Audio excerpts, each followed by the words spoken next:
तो देखो आज जो हम लोग टॉपिक जो पढ़ रहे हैं वो क्या है, दहन। क्या है, दहन।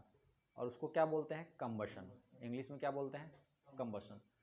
यानी दहन क्या हुआ, दहन किसे कहेंगे, जो भी चीज़ जलता है ना, जो भी चीज़ जलता है उसी को क्या कहते हैं, दहन कहते हैं। लेकिन जलने के लिए क्या चाहिए, तीन चीज़ें चाहिए। एक तो ज्वलनशील पदार्थ, क्या चाहिए, एक तो ज्वलनशील पदार्थ चाहिए, और उस पदार्थ को जलाने के लिए क्या चाहिए, ऑक्सीजन चाहिए।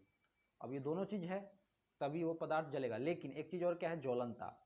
उसका जितना ज्वलन ताप कम होगा वो उतना ही जल्दी जलेगा। उसका ज्वलन ताप ज़्यादा होगा तो वो जल्दी नहीं जला। ज्वलन ताप को इंग्लिश में क्या बोलते हैं, इग्निशन टेम्परेचर। ठीक है। और ज्वलनशील पदार्थ को क्या बोल देते हैं, कम्बिशबल सब्सटेंस, मतलब जलने वाला पदार्थ। एक हम लोग प्रैक्टिकल करके देखेंगे कि कैसे ये जलने वाला पदार्थ कैसे काम करता है। फॉर एग्जाम्पल मेरे पास क्या है, ये ज्वलनशील पदार्थ है। ये क्या है, ज्वलनशील पदार्थ है। ठीक है, ये ज्वलनशील पदार्थ है और मैं इसको क्या करूँगा, कंबसन करूँगा।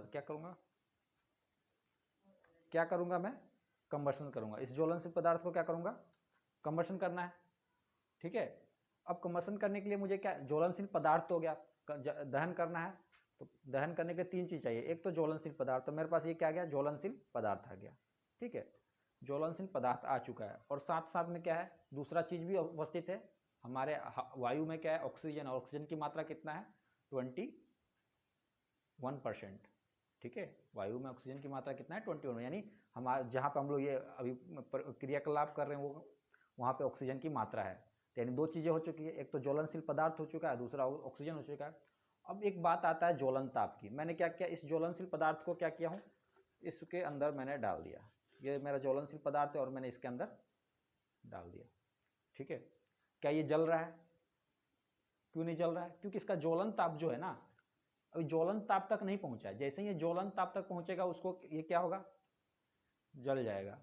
जैसे ही ये ज्वलन ताप तक पहुंचेगा तो जल जाएगा। तो इसके लिए कुछ तो हमको क्या करना पड़ेगा, या फिर इसको मैं गर्म करूं, है ना, या फिर मैं इसको गर्म करूं जिससे वो जल जाए, या फिर इसको मैं माचिस से जलाऊं।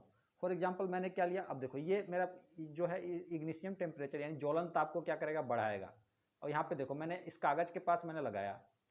अब देखो इसका ज्वलन ताप बहुत जल्दी पहुँच गया और ये जलना शुरू हो गया। ये क्या हो गया, जलना शुरू हो गया। अब जलना शुरू हो गया तो कैसे जलेगा, ये जलते जाएगा। ये क्या होगा,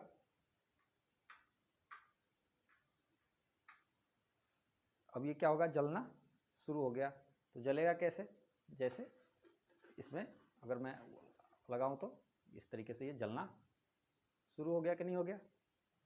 अब ये जलना शुरू हो चुका है क्योंकि ये ज्वलन ताप मैंने क्या किया, इसके माचिस के तीली से इस कागज़ के ज्वलन ताप तक मैंने पहुंचा दिया।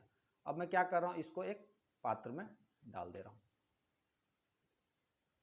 ये क्या कर रहा हूं, मैं पात्र में डाल दे रहा हूं। ठीक है, अब इसके साथ क्या निकल रहा है, धुआं निकल रहा है। ठीक है, इसके साथ क्या निकल रहा है, धुआं। आपने क्या देखा, आपने जस्ट क्या देखा, हम लोगों ने कुछ चीज़ें देखा। क्या देखा, पहला चीज़ हमने देखा कि जैसे ही मैंने इस कांच के अंदर मैंने क्या किया, कागज़ को डाला, कुछ समय बाद अपने आप ये जलना बंद हो गया। क्यों बंद हो गया, क्योंकि वहाँ पे ऑक्सीजन कम हो गया। और जो ये धुआं था क्या है, कार्बन मोनोऑक्साइड और कार्बन डाइऑक्साइड का ही एक भाग हुआ, यानी कार्बन डाइऑक्साइड कह सकते हैं। यानी यहाँ पे ऑक्सीजन की मात्रा कम होने के कारण क्या हुआ, जलना बंद हो गया।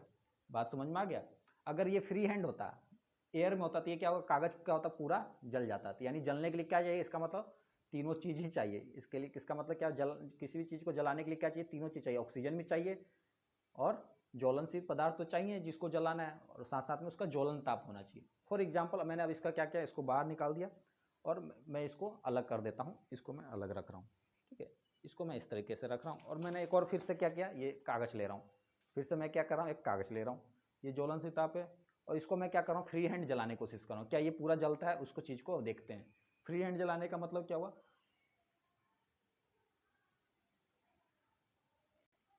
अब मैं क्या कर रहा हूँ, इसको फ्री हैंड जलाने की कोशिश कर रहा हूँ। क्या कर रहा हूँ, फ्री हैंड।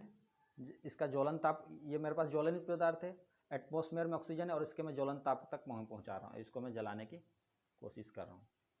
क्या कर रहा हूँ, जलाने की कोशिश कर रहा हूँ। क्या कर रहा हूँ, जलाने की कोशिश कर रहा हूँ, इसके ज्वलन ताप को पहुँचाने की कोशिश कर रहा हूँ। क्या ये जलता है कि नहीं देखते हैं, क्या पूरा जलता है कि आधा ही जल जाता है। अब मैंने इसको क्या किया, इसके ज्वलन ताप तक पहुँचा दिया। अब ये कागज़ क्या है, जलना शुरू हो गया। ये ज्वलनशील पदार्थ क्या है, जलना शुरू हो चुका है। अब ये ज्वलनशील पदार्थ क्या है, जलना शुरू हो चुका है। अभी तक ये बंद नहीं हो रहा है, ये अभी तक जलता ही जा रहा है। क्या देखते हैं कि ये पूरा जल पाता है या नहीं, क्योंकि एटमॉस्फेयर में क्या ऑक्सीजन है तो कोई दिक्कत नहीं। लेकिन पिछले वाले एक्सपेरिमेंट में क्या किया हम लोगों ने, ऑक्सीजन की मात्रा को कम कर दिया। उसको हमने क्या कर दिया, एक बीकर में जैसे ही डाला उसका वहाँ पर ऑक्सीजन की मात्रा कम हो गई, वो अपने आप बुझ गया। और यहाँ पे देखो पूरा का पूरा क्या होगा, ज्वलनशील जो पदार्थ था पूरा का पूरा जल गया। जल गया कि नहीं जल गया। इससे क्या समझ में आया कि जलने के लिए क्या होना चाहिए, तीनों चीज़ ही आवश्यक है। जलन के लिए तीनों चीज़ आवश्यक। अब ज्वलन ताप का क्या रोल है। फॉर एग्जाम्पल मैंने बोला कि बार बार मैं कह रहा हूँ कि ये ज्वलनशील पदार्थ चाहिए। तो ये ज्वलनशील पदार्थ क्या काम करता है, नहीं ज्वलनशील जो पदार्थ ये क्या काम कर रहा है। अब हमको नहीं समझ पा रहा है ज्वलनशील पदार्थ कि ज्वलनशील पदार्थ जरूरी भी है, कैसे जरूरी है, कैसे नहीं समझ पा रहे हैं हम लोग। मैंने फॉर एग्जाम्पल मैंने क्या किया, ये मेरे पास वापस से मैंने ज्वलनशील पदार्थ को लिया, ठीक है, ज्वलनशील पदार्थ को मैंने लिया। अब मैं इसके ज्वलन ताप को क्या करूँगा, बढ़ा दूंगा। ज्वलन ताप को कैसे बढ़ा दूंगा, मैंने इसके ऊपर क्या कर दिया, पानी डाल दिया। क्या कर दिया मैंने, पानी को डालना शुरू कर रहा हूँ। अब ये कागज़ क्या हो चुका है, भीग चुका है। अब ये ज्वलनशील जो पदार्थ है वो क्या हो चुका है, भीग चुका है। इससे क्या होगा, इसका ज्वलन ताप क्या हो गया, बढ़ गया। अब मैं इसको माचिस से भी जलाऊंगा तो ये इतना जल्दी नहीं जलेगा। करके देखते हैं क्या ये इसके क्यों नहीं जल पा रहा है, क्योंकि ये इसका ज्वलन ताप बढ़ गया है, ज्वलन ताप बढ़ चुका है। अब ज्वलन तो बढ़ चुका है तो इसको हमको ज़्यादा चाहिए जलाने के लिए। इसके लिए हमको देखिए बुझ जा रहा है, थोड़ा थोड़ा देर में बुझ जा रहा है, उतना सही से जल नहीं पा रहा है। क्या हो रहा है, बुझ जा रहा है। यानी इसके ज्वलन ताप को बढ़ाने के लिए हमको क्या करना पड़े, ज्वलन ताप को बढ़ाने के लिए हमने जैसे ही पानी डाला क्या हुआ, इसका ज्वलन ताप बढ़ गया और देखियो सही से जल नहीं पा रहा है ना। इसको सही से जलाने के लिए क्या करना पड़ेगा, इसको ज़्यादा ताप देना पड़ेगा, यानी ज़्यादा इसको उष्मा देना पड़ेगा। ज़्यादा ताप दोगे तो ज्वलन ताप पहुंच जाएगा, फिर जलने लग जाएगा। तो ये होता है पूरा कंबशंस का नियम। तो कंबशंस के नियम में हम लोगों ने क्या सीखा, तीन चीज़ें चाहिए। तीन चीज़ें क्या चीज़, ज्वलनशील पदार्थ, ऑक्सीजन और ज्वलन ताप। तीनों ही बहुत ज़रूरी है, तीनों ही बहुत ज़रूरी है। बात समझ में आ गया।